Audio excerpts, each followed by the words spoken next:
You are listening to In Pursuit of Development with Dan Bannock.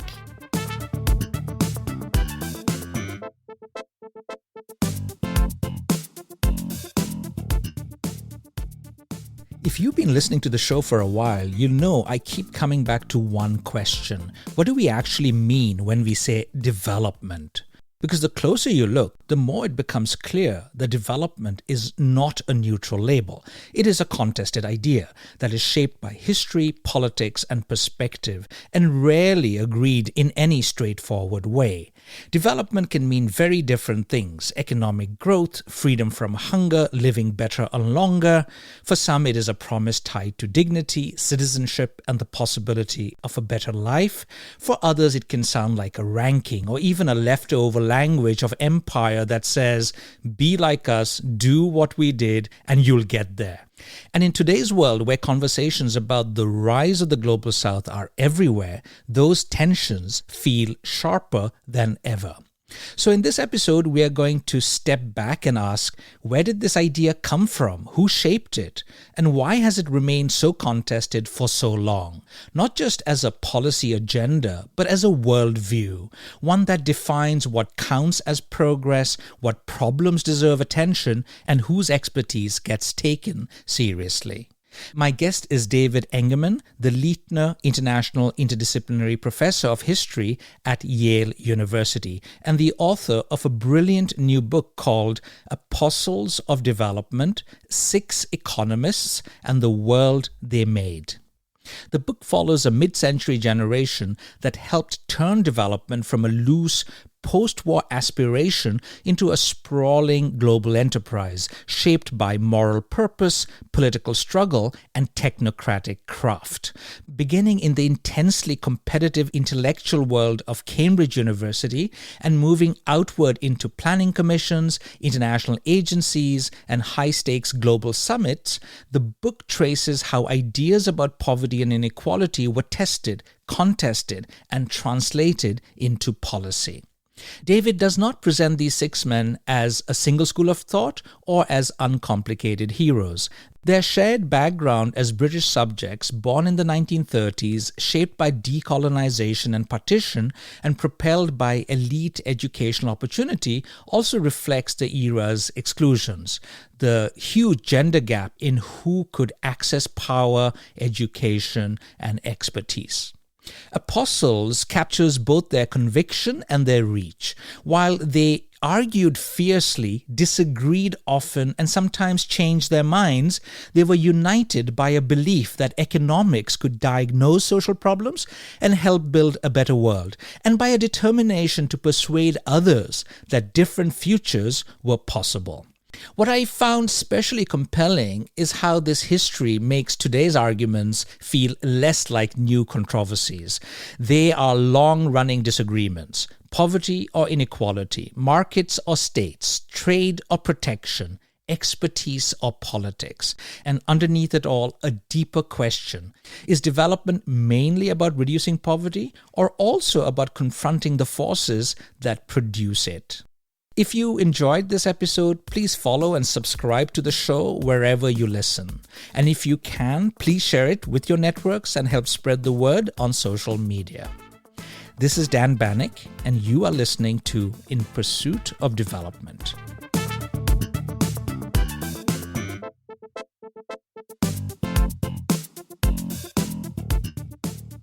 David, lovely to see you. Welcome to the show.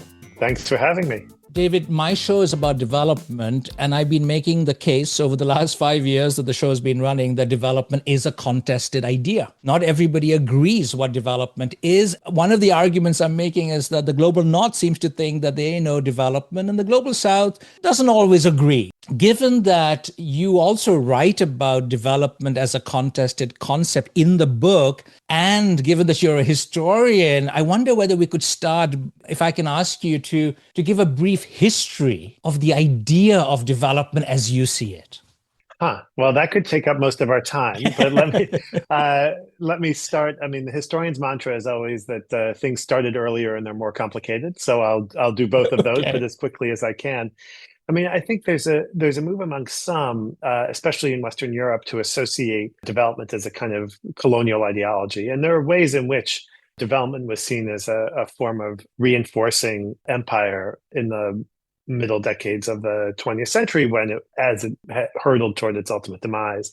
But I think it's also important to note that just as there was colonial development, there was anti-colonial development. And development was a nationalist project. And when colonies became nations, it was a national project and remained that.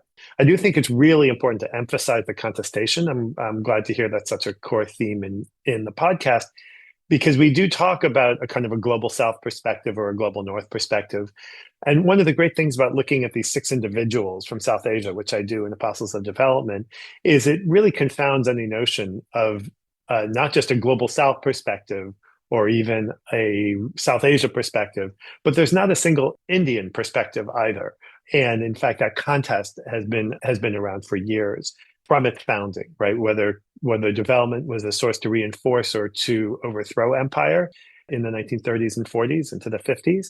And then after that, about what development's goals were. Is the main goal of development to reduce inequality? And if so, is it inequality between nations or within them?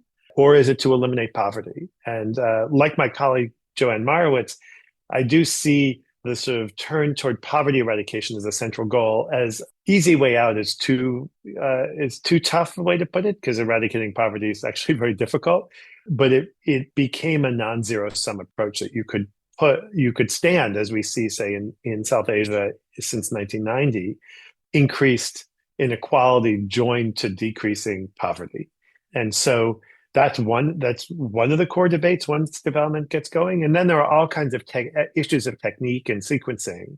The role of trade in development. One of the interesting things about this group of six who I write about is quite early on, even in the early 60s, they're looking at trade as a vehicle for development, which was certainly not popular in South Asia, especially in India, but also was not universally accepted across the global South. I can go on about more of the debates as we march through time, or maybe we can just take them up as a conversation. In my own work, I've often found that talking about poverty reduction, which became very popular at a certain point of time, was rather comfortable for a lot of people to talk about, but not so much poverty production, the causes of poverty, because everybody agrees we have to reduce, a bit like eradication, even though it may be a far-fetched goal. So I think there's something about these concepts, these ideas, and I like the main argument in the book that these six apostles, we can get back to why you call them apostles. Maybe they were preaching, they were on a missionary zeal to propagate certain ideas. But the very interesting aspect is that you have six individuals from the global South coming up with solutions, very informed by their own lived experiences. I was mentioning to you my relationship with Amartya Sen and, having worked on famine, etc. And Amartya Sen often talks about how it was, for him to experience the Bengal famine and to see people, outside the house, begging for food. And it's not a big surprise that he ended up studying famine. So what would you say were the core ideas that these six individuals came up with, which contrasted perhaps with much of what was being propagated by global North actors, such as modernization theory or, be like us, do like us, and you will all grow, or trickle down economics? What was it that this group, and by the way, it has to be mentioned, they have a lot in common. They all went to Cambridge. Three of them were for India, one from Sri Lanka, one from Bangladesh, one from Pakistan. They all had very similar backgrounds. They liked each other. Sometimes they did not like each other. There was lots of agreements and disagreements. But how would you characterize the uniqueness of this group of apostles, as you call them? Well, one of the things I think it's important to emphasize, and I don't mean to downplay the individual achievements of them, is just their particular generation. And so they all were born in the early to mid 1930s. So they were too young to be active in anti-colonial movements. They were too old to be Midnight's children. I kind of joke sometimes that I could have called them Midnight's teenagers, but Right. it seemed a little dismissive. But they came of intellectual age, their university work. And it's also worth noting, you're right that they all went to Cambridge. but 5 of the 6 actually had economics training in South Asia before they left for Cambridge. 2 of them actually had master's degrees. 2 others had just a bachelor's. So their ideas about economics and their region were already, I wouldn't say fully formed, but already well on their way before they arrived at Cambridge.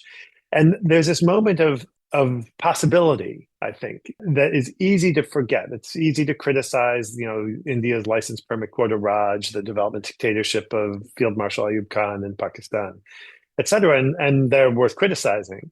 But we can't forget that this was a kind of a particular generation that thought that they and their cohort, with their intelligence, their training, and their hard work, would really be able to create a modern economy in their lifetimes. You don't find specific statements to that effect from any of these, but there's a general sense that we can do this. Jawaharlal Nehru says, he says 1953, he says in 10 years, we'll have employment for all, we'll have eliminated poverty, et cetera. Now, I don't need to tell you that in 1963, that's actually not an apt description of the Indian economy.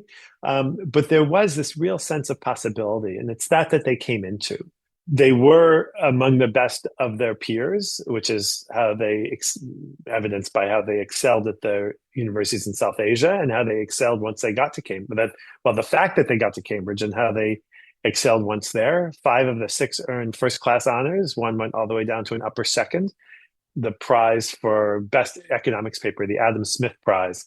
2 of them won it. 3 won honorable mentions. Right. So they topped a very impressive, wherever they were at or near the top of it, and of their cohort. And they really set themselves to understanding the problems around them. Manmohan Singh tells a story that he'd read in a book. He attributes it to Minu Masani, but I think it was actually Nehru who said this, that India is a rich country with poor people, and he wanted to understand how that was so.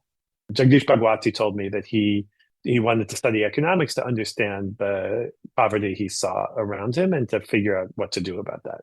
I wasn't aware that, I think among the 6, there was one person who did not grow up in a middle class or upper middle class household. That was Manmohan Or Singh. actually upper class in a Upper couple class, of cases. yeah, because the others were, elites in the sense that their parents were doing well. They were growing up maybe in urban centers, but Manmohan Singh was the outlier, was he? Yes, he was. So he was raised by his grandparents. His mother died when he was very, very young in a town called Gah. I think it's around 150 kilometers west of Lahore, now in Pakistan, obviously. But he was, I think, welcomed into the elite in a certain sense. He had got advice from I.G. Patel, one of the great Indian policymakers, economic policymakers from the 50s through the 80s, really, and was welcomed into the elite. Others were born into it. In Amartya Sen's case, a kind of cultural elite, Bengali cultural elite. His name Amarto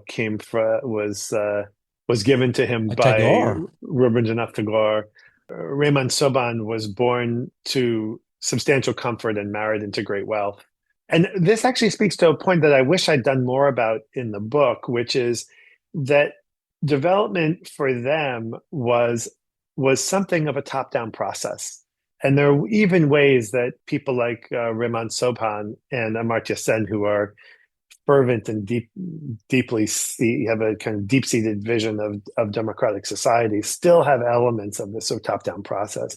And we're used to seeing this or thinking of this as the objects of development are from the global south and the subjects of development, if you were, are from the global north. But it's a process, it's a dynamic that's replicated also within their countries. And that gives development a certain kind of approach and willingness to put up with certain sacrifices in the name of a larger cause. I was surprised, for instance, to look at the growth model that Amartya Sen worked out with K.N. Raj, a great Indian socialist economist, in the late 50s and early 60s, which sounds an awful lot like the kind of Western approach that need for capital, need for industrialization. He comes out firmly in support of the second 5-year plan in India in the late 50s, which is a very, very much focused on import substitution industrialization. And yet you can read that actually in Sen's growth model, Rajan Sen's growth model, I should say. So you have these six individuals arriving at Cambridge. This is the heyday, I suppose, of Keynesian economics. They meet many of these very influential mentors who take them under their wings. It could be Joan Robinson or Maurice Dobb, some left-leaning scholars, others not so. What happens in those formative years? Do they strike friendships with each other? Do they agree on the way forward? Are there deep disagreements? We know that later on in life, there were deep disagreements between Bhagwati and Sen, for example.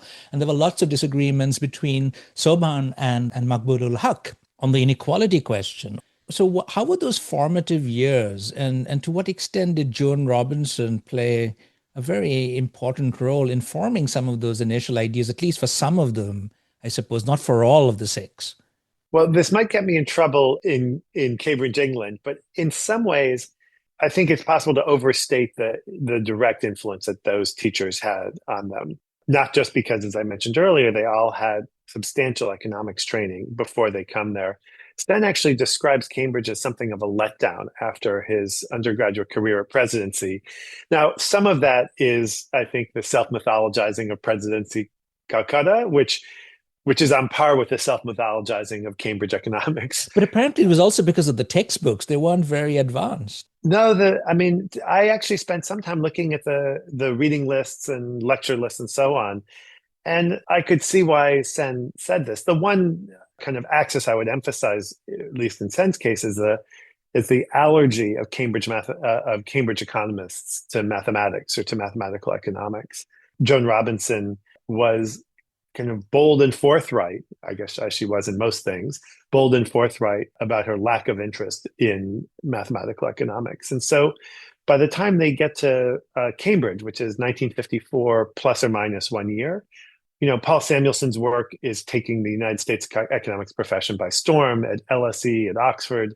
You're seeing more and more mathematical economics, and yet there's almost nothing to that effect at Cambridge. There is a field on economic statistics, but it amounts to looking up tables in books. It's not like statistical inference or anything that we would see as resembling even an early version of econometrics.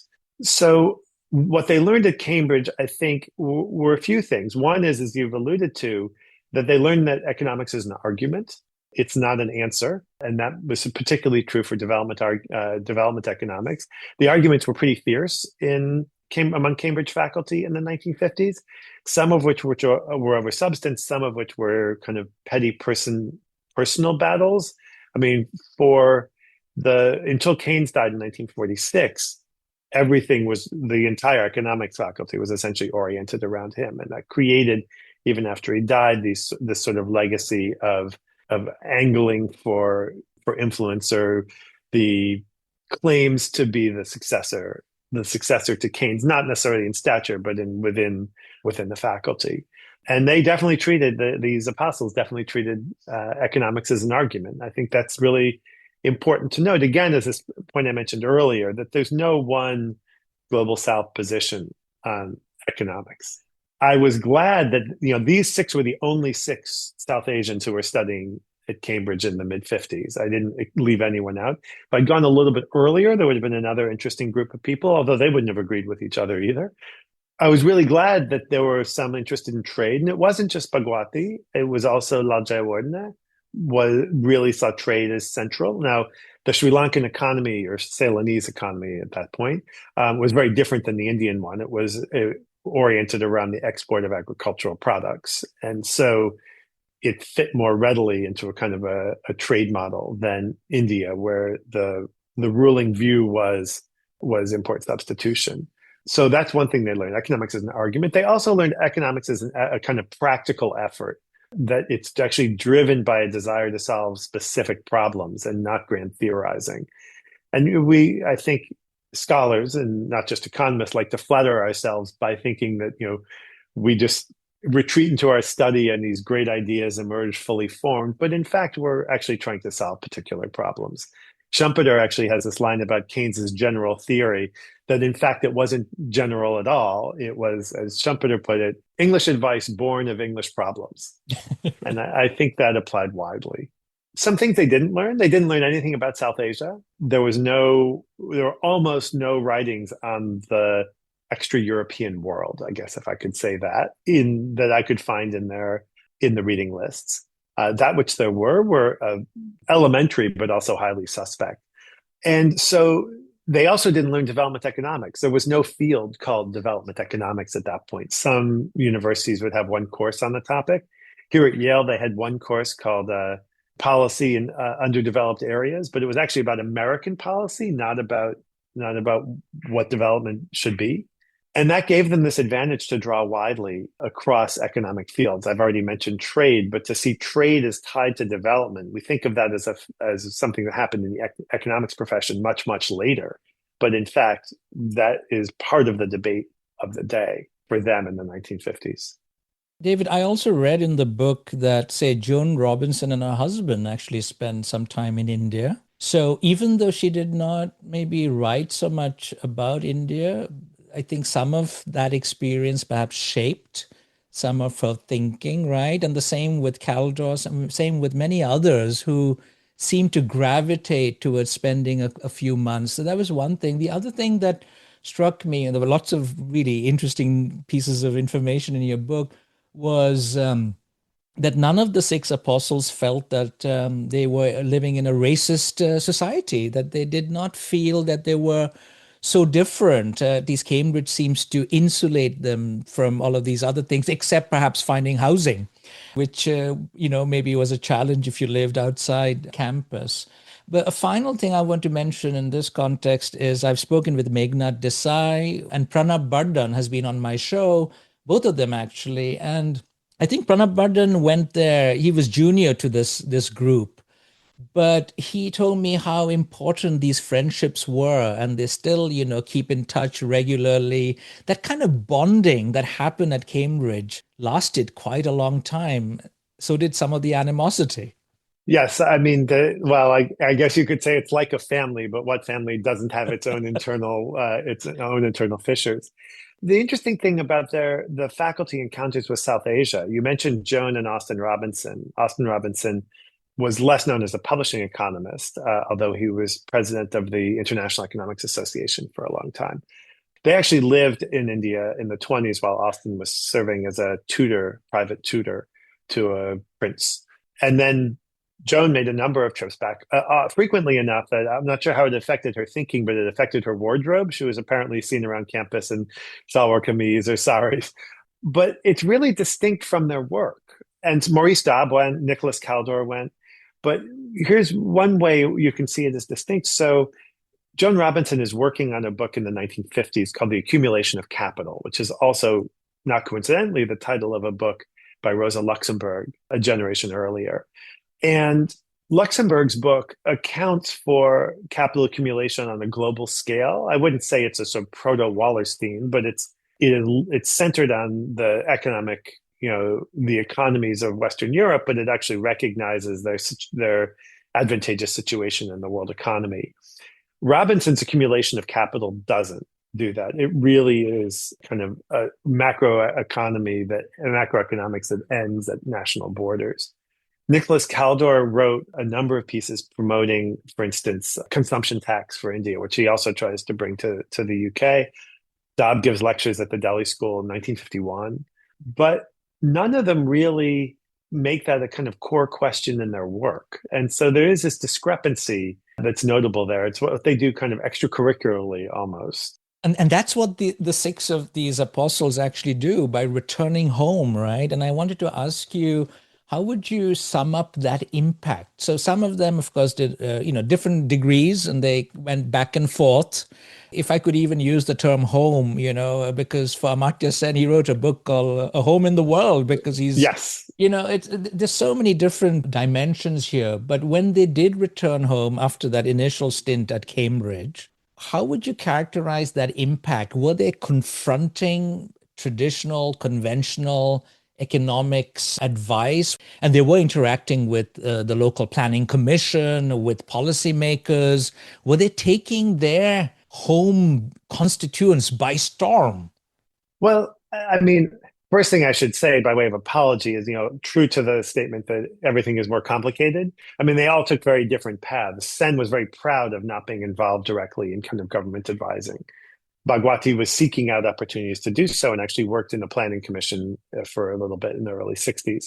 The others were mostly in the policy world. Singh goes back to teach at his home university and then comes to Oxford to get a PhD and then returns and teaches at Delhi School for a few years. Actually, he takes Bhagwati's job in the late 60s after Bhagwati leaves for the United States.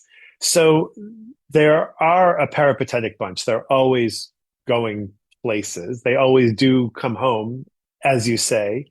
They don't all engage directly. I think for the most part, people are either in or out of the policy world. Huck is in, Jayawardena is in. Jayawardena never holds an academic post, nor does Huck. Sen and Bhagwati are primarily academic, so the only two who I'd say the economics profession would recognize as professional economists. The others were primarily in the policy sphere. Sobhan decides to move to Dhaka, actually, and it's not back to. He'd almost never spent time in Dhaka. He didn't know Bangla, he says, when he started teaching there. So they all have they do all have these different paths, but all of them are driven, I think, to understand and to try and work out paths forward in the core question of the day, which is what to do about poverty and inequality in the region and in their specific countries. Right. So they're applying whatever they've learned in Cambridge to that local context, right? And I was thinking about many of the chapters of your book. There were agreements and disagreements on what is economic growth. How should one actually advocate for pro-poor growth? Huck and Sen later talked about and developed the idea of human development together. Sen was interested in philosophy. There were disagreements on the role of globalization, trade. That's where Bhagwati and maybe Manmohan Singh on the one side, Sen on the other. The role of the state versus market, the role of inequality rather than just focusing on poverty. And then democracy, which Sen has been very, interested with. I remember reading, and I was a student, Bhagwati saying there's a cruel choice dilemma between democracy and development. And of course, later on, he changed his mind, which was wonderful that he admitted to changing his mind. And so you have all of these debates, disagreements and agreements. And then you also have this other layer that some consider themselves more comfortable with activism. Perhaps Sobhan is one of them, having worked very closely with the Awami League constitution, drafting the constitution or the economic manifesto, I think, of Awami League. Whereas Sen has said he's never been an activist. He supports from afar. So how would you characterize these sort of debates that they had with themselves, between themselves? Say on trade, there you have Bhagwati as being one of those dominant figures advocating for a certain prescription which people like Sen disagreed with. And these debates were shaping a lot of the climate, if you can say so, at the D School in Delhi, because they were both serving there at the same time. I think you can tell the story as conflicts, and there definitely were conflicts. But there are also some unexpected convergences. So my reading of Bhagwati's early work in trade, and one of the things I'm really determined to do is show his significance as a trade economist, because he's often seen, especially in South Asia, as a kind of globalization pamphleteer, basically. But one of the things that Bhagwati is trying to do is essentially apply welfare economic ideas to trade, or we might also say kind of political economy of trade, that trade isn't in all cases necessarily beneficial.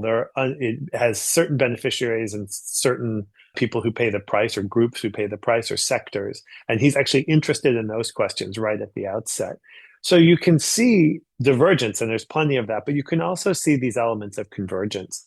I would say that convergence really heats up in the 90s. And so I'm taken by a couple of data points here. One is Amartya Sen writing about Singh's economic reforms of the early 90s, which Bhagwati calls not just the liberalization, but the liberation of India. And Sen says, well, it's really good that the government has gotten out of the places it shouldn't be, but now we'd like to see it do more in the areas where the government should be acting, and particularly in the realm of social welfare.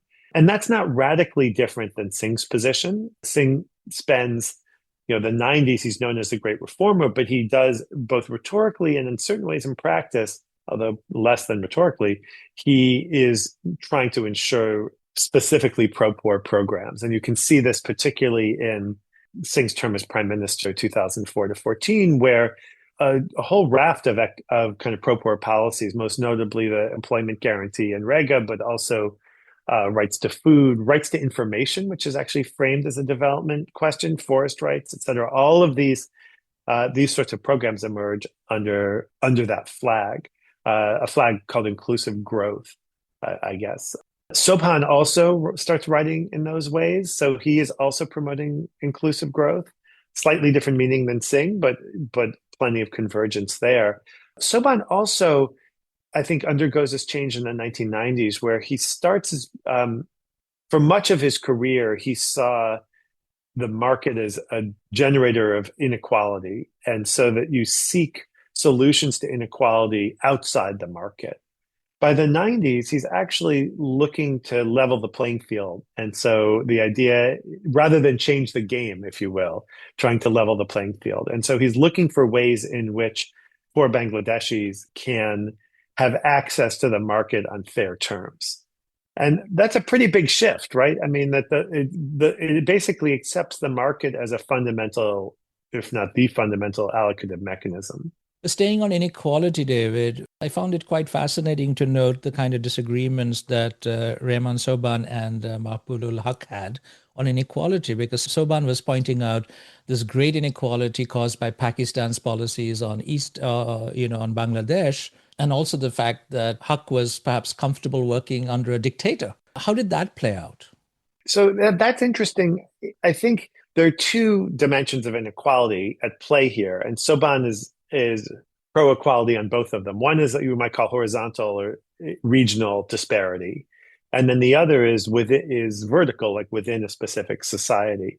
But I think they had some agreement on vertical, right? Huck introduces himself to the larger world of development with a speech called 22 Families, nicknamed 22 Families, about the problems of development. Which was quite controversial, I read. Yes, well, I mean, it's controversial because it's an attack on Ayub Khan's economic policies, which he, as much as any other single person, was responsible for defending and describing. So it has a certain controversy just out of the reversal, his reconsideration there.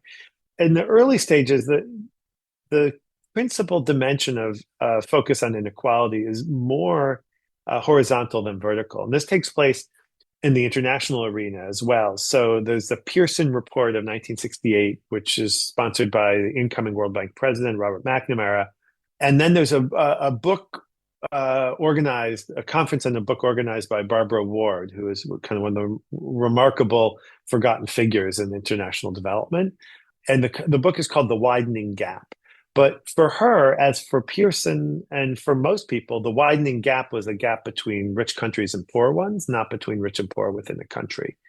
And that really starts to change only in the 70s. Huck is in some ways working toward this when he works for McNamara's essentially president's office and uses that as a chance to promote basic human needs, which is a kind of rethinking of the purposes of development. McNamara says that his goal is to help the poorest people in the poorest countries, right? And so you see that change of inequality for Huck. Huck, it's interesting. What I knew of Huck is when I started working on this as an international historian, was kind of as a progressive, not a radical, but a progressive force, helping push the World Bank to become a development agency rather than a finance agency, inventing human development at UNDP. So those are the 70s and the 90s. When I went to Pakistan, I was really taken by how vociferous the criticism of Huck was from younger scholars there. Yeah, they don't remember the 70s and the 90s. They remember the 60s and the 80s. And so he's working for, I guess I'd call a development dictator, Ayub Khan, through the 60s. And then this is even more unforgivable for these young Pakistanis. He's a member of the cabinet in various incarnations and roles for General Zia-ul-Haq in the 80s. And I think they see the 80s is the moment that has put Pakistan on its current course, which they are deeply skeptical of. How do you think Amartya Sen, who champions democracy, viewed Huck's support of the military rule in Pakistan? I don't know. I did not ask Sen that question. I mean, Huck's defense, especially in the 80s, was that he could do something to moderate the worst effects of Huck of General Zal Huck from the cabinet rather than from outside it. And it's certainly true there was not a vibrant public sphere in which he could have played any role. I also think that Huck was quite ambitious and really had wanted to become finance minister. He tries to become finance minister for Bhutto in the 70s, but that doesn't come to pass. And the fact that he's willing to work for Bhutto and for General Zal Huq suggests that maybe his kind of personal ambitions played some role there. These people, these six apostles, are moving back and forth from India, Sri Lanka, Pakistan, Bangladesh to MIT, to Yale, to Cambridge, to Oxford, getting their degrees. And some of them, of course, also end up in international organizations. Huck is one of those who starts working for the World Bank. Jayawardene, I think, does he start with UNCTAD or both Jayawardena and Singh worked for UNCTAD briefly in the mid 60s. Right. And then, of course, Sen moves back and forth from the UK to the US, lots of visiting positions, etc. We've already mentioned human development as one of those key ideas that they developed. What are the others? I mean, Huck and Sen talk about, or they spent a lot of time in the late 80s, early 90s, developing the Human Development Index, working closely with the UN. Jayawardene sets up WIDER, UNU WIDER. He gets Sen and Marta Nussbaum and all of these people there, a vibrant environment. What is Bhagwati doing? He's at Columbia. He's interacting extensively with the UN agencies, right? His UN engagements really don't start till the 1990s. Okay. So he makes his transition in the 90s from being less of a journal article publishing economist and more of a kind of public figure writing on economic questions. And it's in that latter role, which really picks up in the 90s, that he is involved in a number of UN commissions and so never major roles. But his stature as an economist is growing at Columbia, right? Yep. And he has influential students like Paul Krugman. Yes. Although I think Krugman's advisor was actually Charles Kindleberger, but Bhagwati definitely taught Krugman as well. So they all do engage in the wider world, but Sen perhaps least of all. I think Sen's kind of lasting move, I would say starting in the 80s, is going from the kind of quite abstruse field of collective choice and welfare economics, social choice, toward kind of bringing those ideas down to earth. And so you see the entitlement concept he introduces in his work on famines, and then the capabilities and functionings. And you're right, he has this very productive intellectual project running with Martha Nussbaum at WIDER. He also has an equally productive and a little bit more even more down to earth project with Jean Drèze. That's correct. Running, of course, over the 90s. Jayawardena, it turns out, was great at creating productive environments. His time there was tense. The Finns had put money toward the project in the hope of integrating Finnish scholars toward sort of international circles of development. But it ended up being mostly people from outside Finland coming to Helsinki in the summer and furthering their own work. Sen told me that he really enjoyed spending, the time that he did in Helsinki. It was so productive, and more so because of hunger and public action. Some of that work that I've been very inspired by took place in Helsinki. As did quality of life. No, Sen really made the most of it. And I think you could say that Jayawardena's strategy was to put WIDER on the map. And to do that, you took established scholars and brought them in. He also did a large project on structural adjustment. I mean, he takes office in the mid-1980s, or in the era of structural adjustment, that produced, I think, 17 volumes, plus Lance Taylor writing a summary from MIT, writing a summary volume about paths and patterns in structural adjustment. So for Jayawardena, WIDER was both a place to support kind of intellectual innovation. So Sen's quality of life work with Martha Nussbaum, the hunger and public action with Jean Drèze. Sobhan spends time there. Plenty of other economists not related. We're not Cambridge graduates of the 50s are also coming through there. But at a certain moment, I think the Finns wanted this integration to take place, have more Finnish scholars present.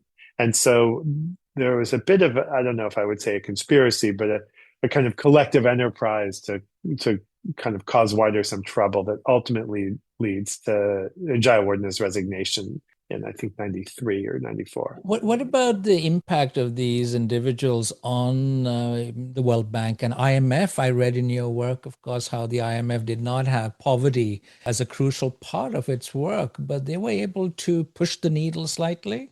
I would say that they did not have much success at the IMF, but there's an episode in the early 70s called the Committee of 20, which is a committee to consider the international monetary system and other issues or something like that.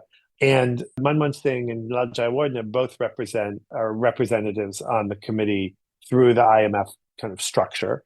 And it is a series of a long effort of advocates for and from the global south to push the IMF away from its principal interest in financial and monetary stability into a broader role by taking on longer period loans, what becomes eventually the extended funds facility, still not long-term by World Bank perspective, but longer than they had been, and to consider a variety of changes, some of which would have amounted to essentially resource transfer through the issuance of what IMF called SDRs, this sort of currency, a unit of account that's widely used in the IMF now.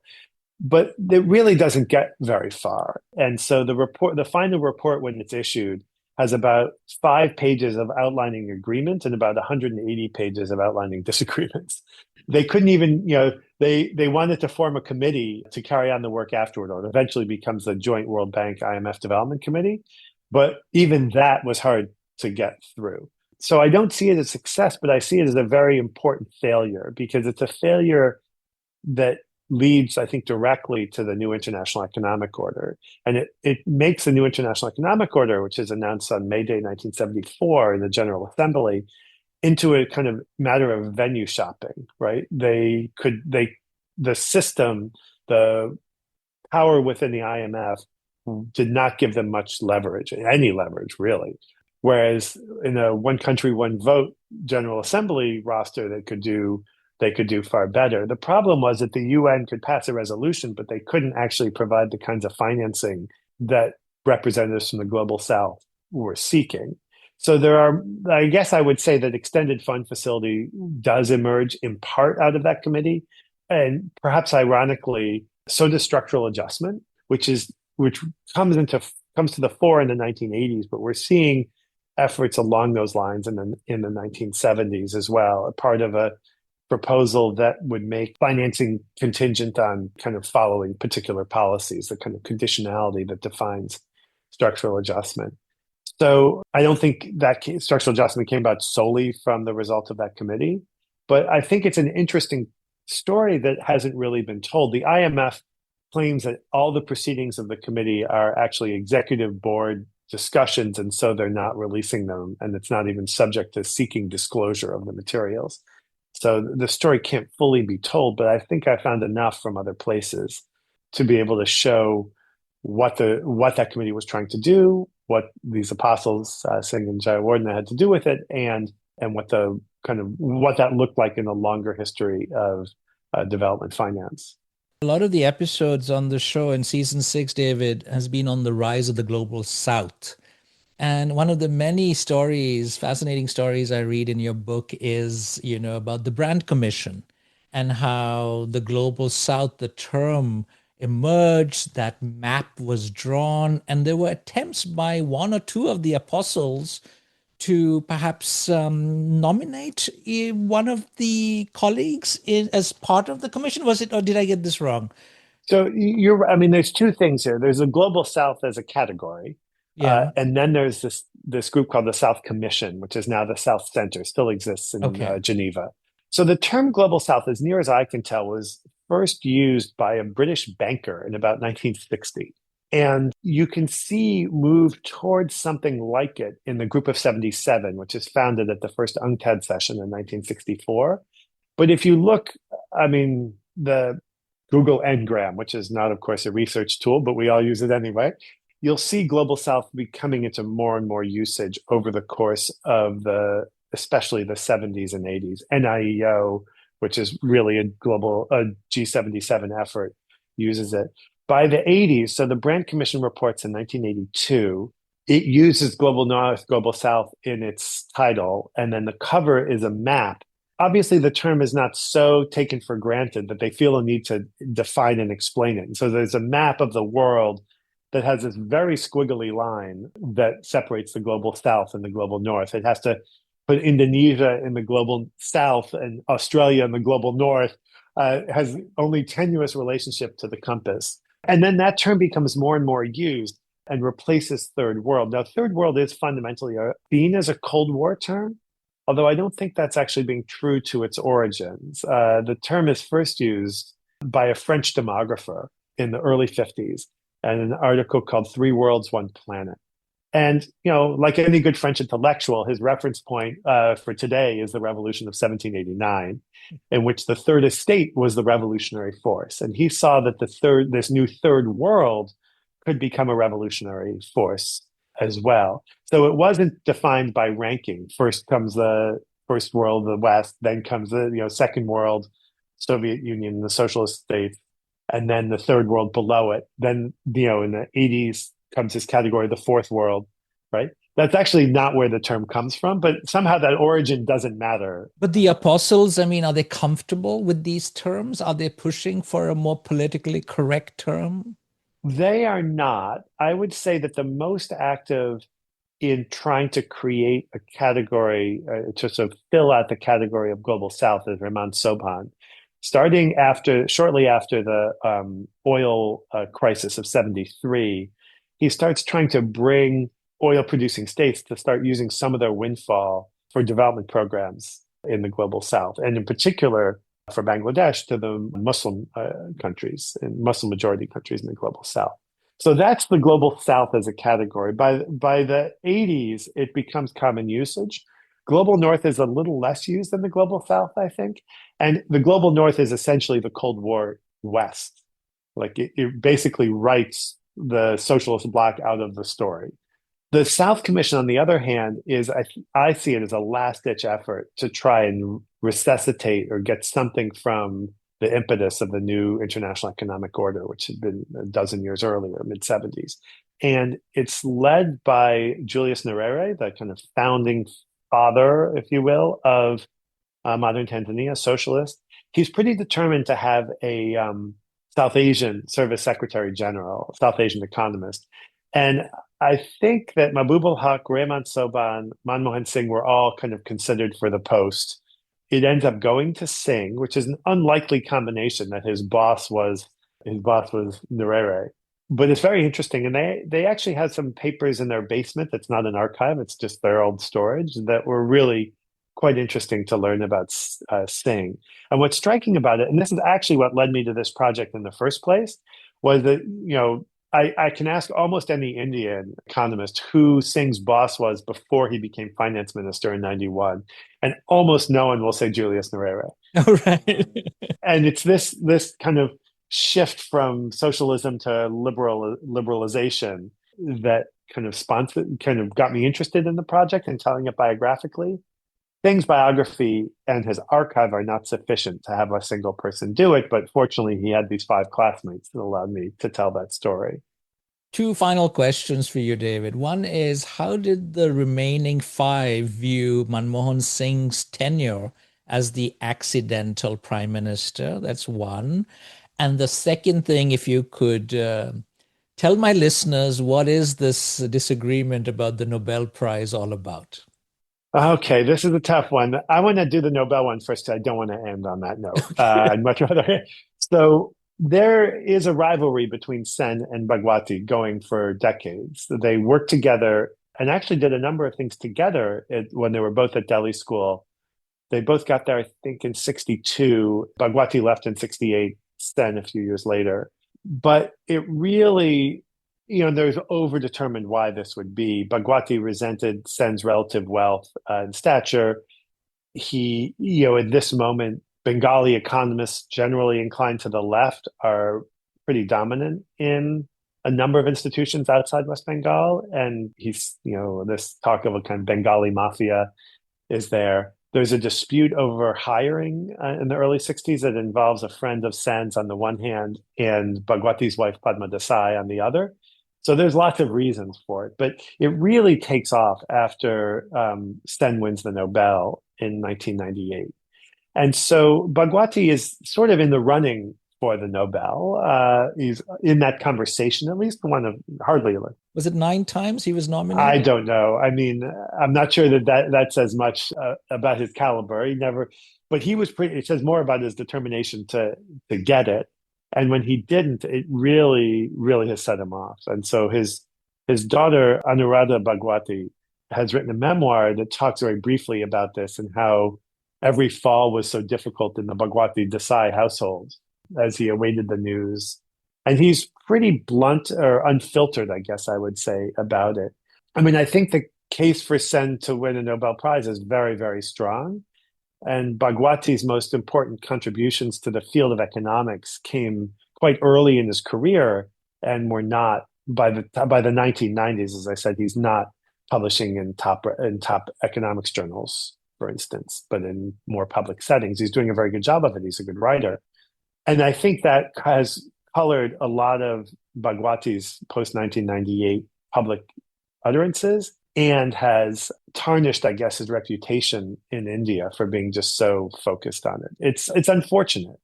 One of the things that made me proudest is when someone told me they hadn't realized Bhagwati was such a good economist until they read my book.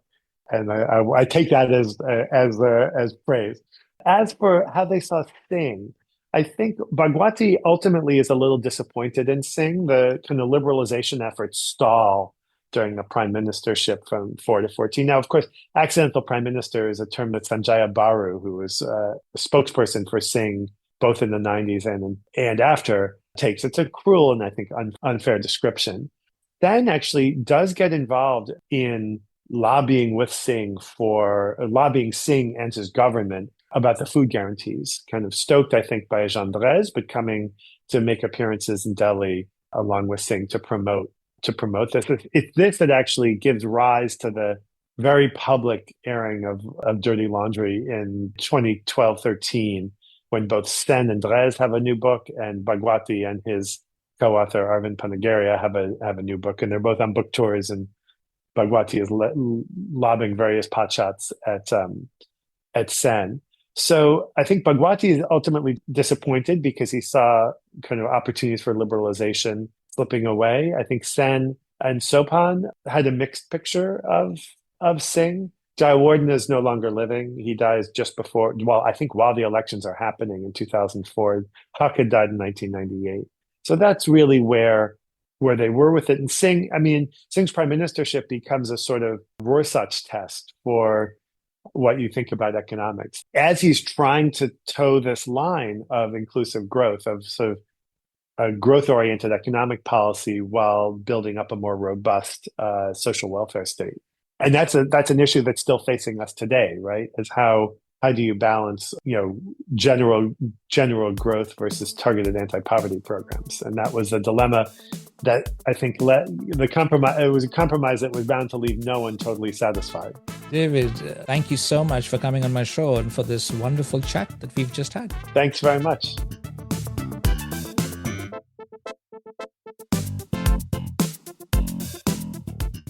Thank you for listening to In Pursuit of Development with Professor Dan Bannock from the University of Oslo. Please email your questions, comments and suggestions to inpursuitofdevelopment@gmail.com.